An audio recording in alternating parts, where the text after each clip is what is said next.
Delighted to be joined once again by Kevin Hatchard, German football commentator, German football expert. Kevin, thank you so much for joining us. Great to be with you. So we spoke to you a few weeks ago now when we dispatched of Hoffenheim. But up next from the Bundesliga is Eintracht Frankfurt, currently third in the Bundesliga. I looked them up yesterday. They haven't finished that high since 92-93, which surprised me. Talk to us. What's going on there at the moment?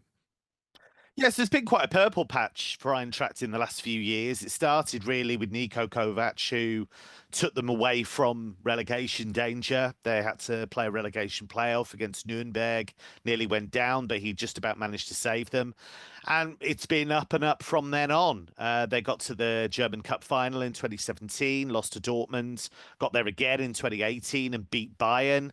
And that sparked Niko Kovac going to Bayern in the end. But they've had other good coaches since then. Adi Hütter took them to the semi-finals of the Europa League. And then Oliver Glasner, who, of course, is doing so well at Palace, he was able not only to win the Europa League with Frankfurt, but also get them to another German Cup final, which they lost to Leipzig. So they've been competing really well in cup competitions. As you say, the actual league form has suffered a bit generally because they've been doing well in those cup competitions. So this is one of the few occasions where they're actually managing to balance several competitions and actually still in the mix for the league, although the league or, qualifying through the Champions League through the league. So that form has dipped a little bit. And I do think if you were to ask them right now what's their priority, they'd absolutely say the Europa League. You're going to ask that. That's one of your questions, gone. Oh, I'm going to go home now. So third in the Bundesliga, like they've had a bit of a wobble, and like you say, form has dipped in and out.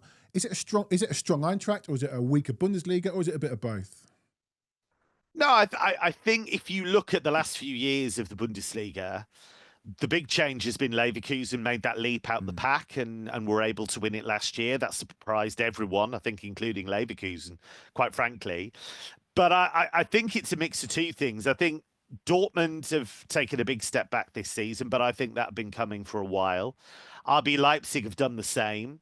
And I think they're now having to think about their business models and whether they actually work, because they bring in young talent, they develop it and they sell it on.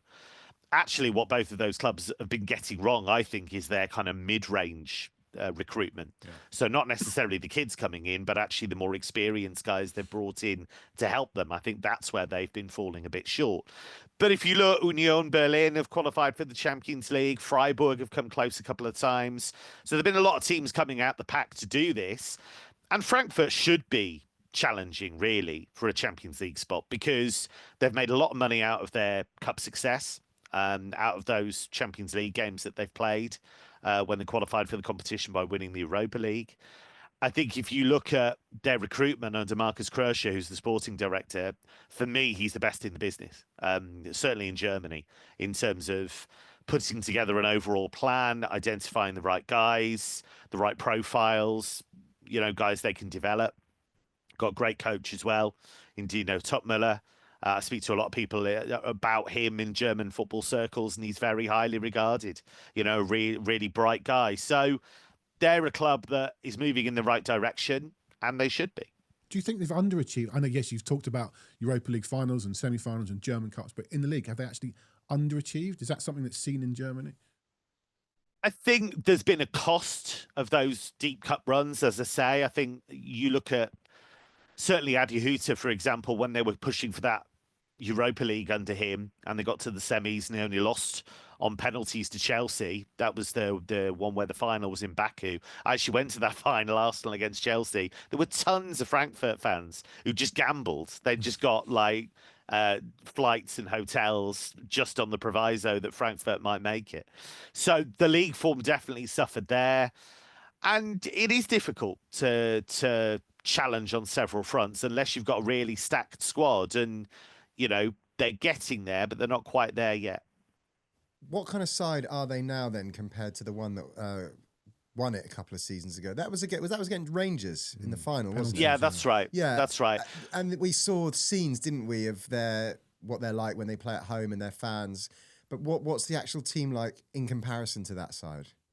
Yeah, the fans will always play their part, by the way. They are terrific. They really are. I mean, they do make a genuine difference. It's been interesting whenever there've been protests about modernisation in German football, or the investor deal that we talked about, fairly recently, about a foreign investor taking some of the rights. They were at the forefront of the protests. Wow. So they make noise in every possible scenario, whether it's protests, whether it's backing their team. In terms of the team, lots of energy, lots of pace. It's a really nice mix, actually, because you've got guys like Ugo Ekitike up front, who Frankfurt's kind of perfect for him because he needs to play regularly. He's doing that. But he knows that if he plays really, really well, he's got the chance to get back to the kind of level that he hoped to be at PSG. He went to PSG far too early. I think if he come to the Premier League at that moment, it would have been too early as well. Frankfurt's perfect because he's got a great coach who understands strikers. He's developed really, really well. So you've got his kind of pace and unpredictability. They've always had good strikers in that spell that I talked about, Frankfurt. You think about Sebastian Aller, Ante Rebic, Omar Marmoush. They've always had a real presence up front. So he gives them that. I think he's probably tried to take on a bit too much since Marmoush went. I think he's got it in his head that he has to be the talisman. He has to be the one that carries them forward. And I wonder maybe if he's snatching at a few things since then.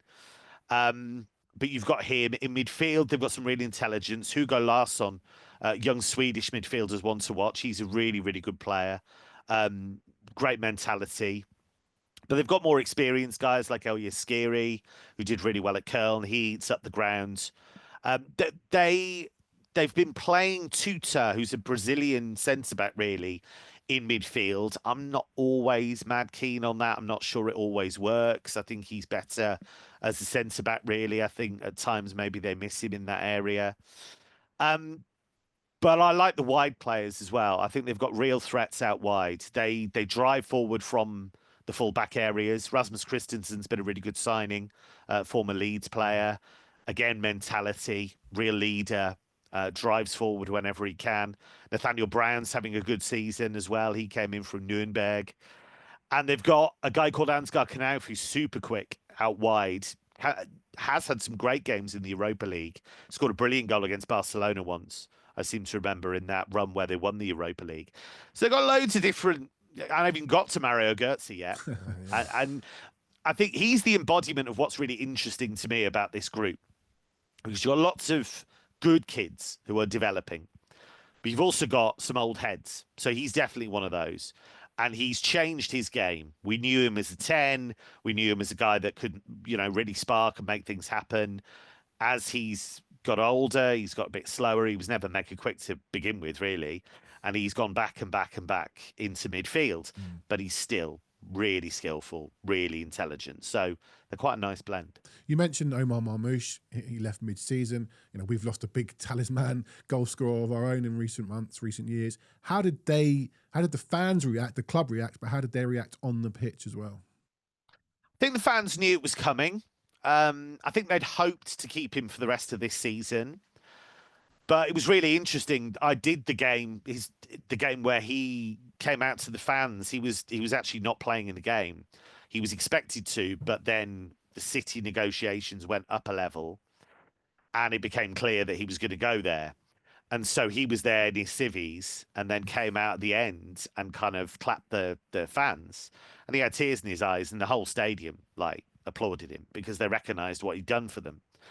He's really interesting because he was always good. He was always technically gifted, but he's just gone boof in the last year. Didn't expect him to score in that kind of volume. Didn't expect him to be as consistently good as he has been. And he's just carried that on into his early games with City, I think. But they knew that was coming.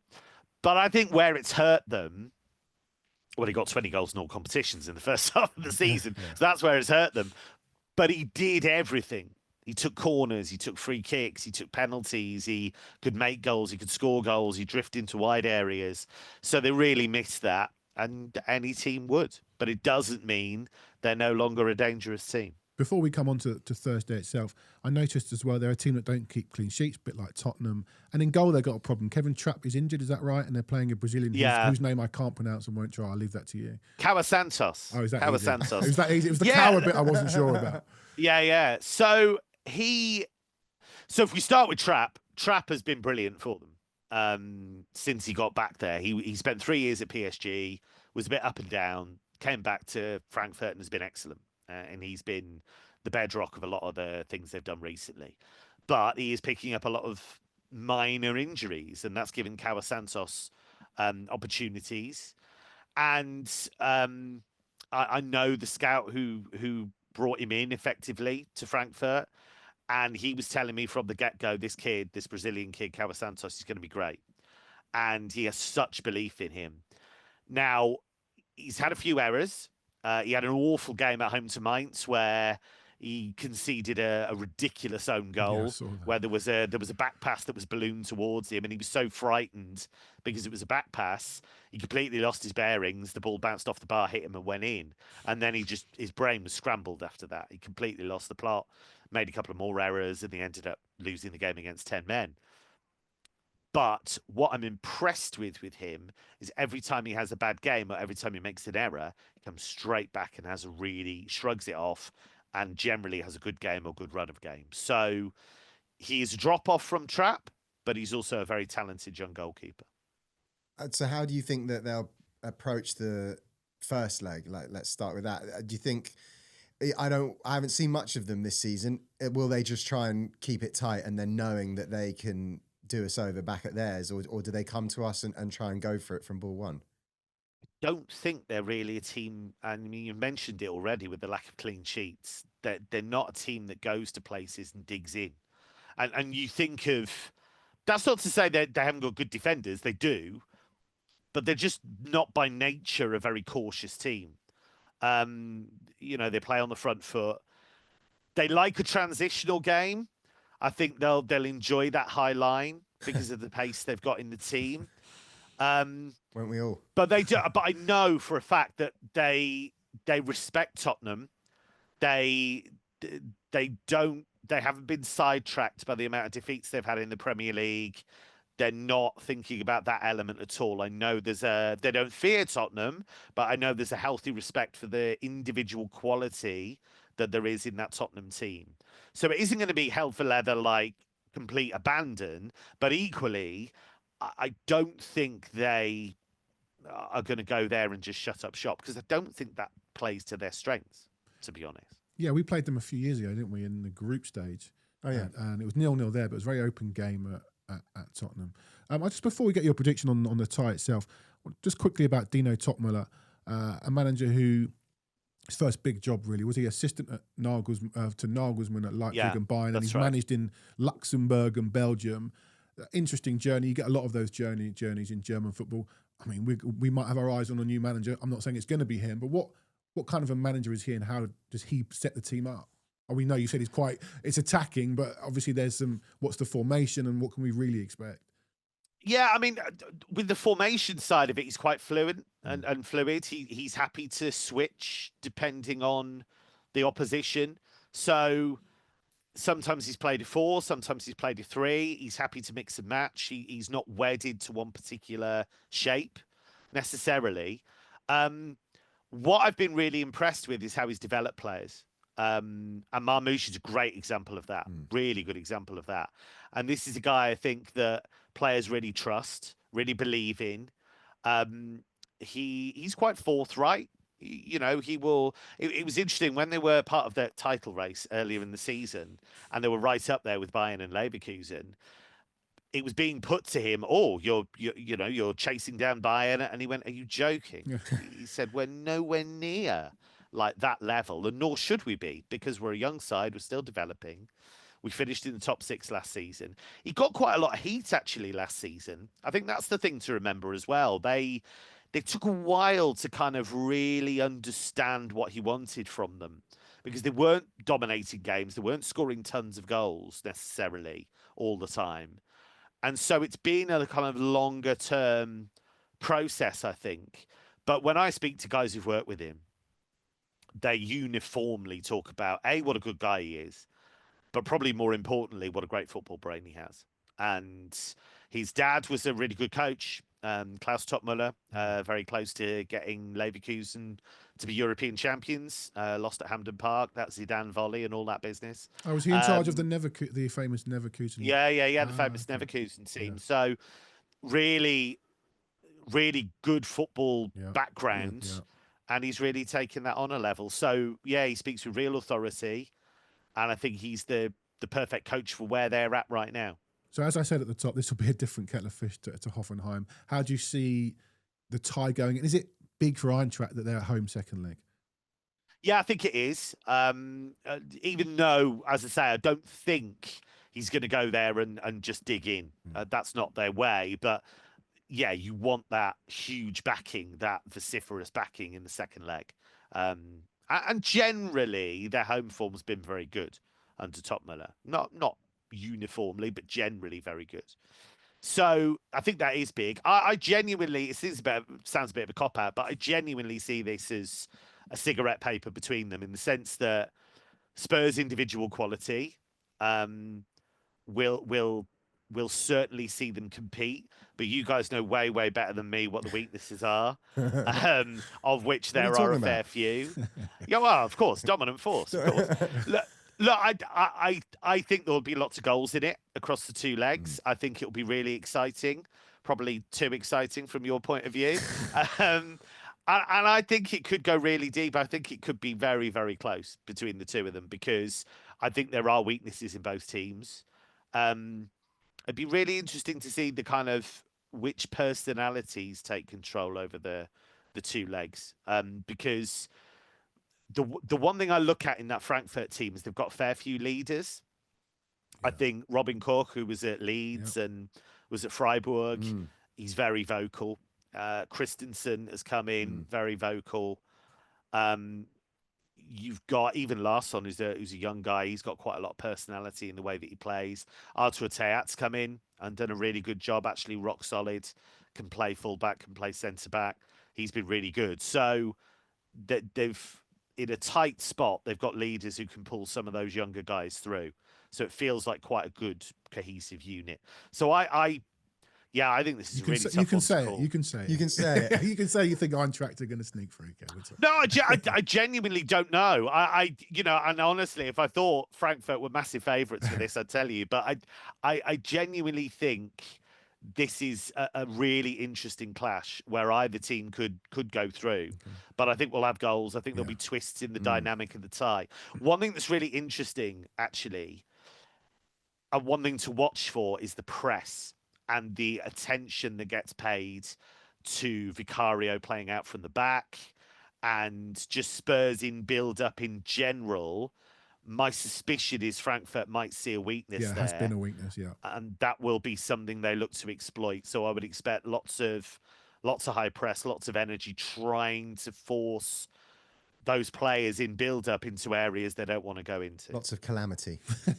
Yes. I think that's it. I think it's going to be a really fun, for the neutral, interesting tie over the two legs. And as a neutral, it's great for me, because I get to watch the chaos unfold. So yeah, be really, really fun. Yeah, well, just away from this, actually, as you are a neutral and you obviously cover lots of German football, what's your thoughts on these links with, completely away from Tottenham, with Glasner? I mean, is there any chance that he's going to leave Crystal Palace to go back to Germany? I don't think so. I can see where the link comes from, because if you look at what Leipzig are trying to do, all of the guys they're being linked with are Red Bull guys. Yeah. They're guys who have, and that they are quite, they are quite insular in that way, really. I mean, Marco Rosa had worked for Salzburg before. They have brought guys in from elsewhere, but they generally, I mean, Jesse Marsh had obviously worked for the Red Bull Empire before. And Glasner's one of those. He was at Salzburg. He was assistant to Roger Schmidt. There's a lot of respect for him in Germany. Bayern were absolutely interested. He was on the list before Kompany was, but financially, they didn't see it as being worth it, because Palace wanted a fair whack to get him out of his contract. If I was him, I wouldn't go back there, because I think there's a lot to do at Leipzig, and I think there's too many cooks there, if I'm honest, because you've got Marcel Schaefer as the sporting director, you've got Klopp now doing whatever it is he's supposed to be doing.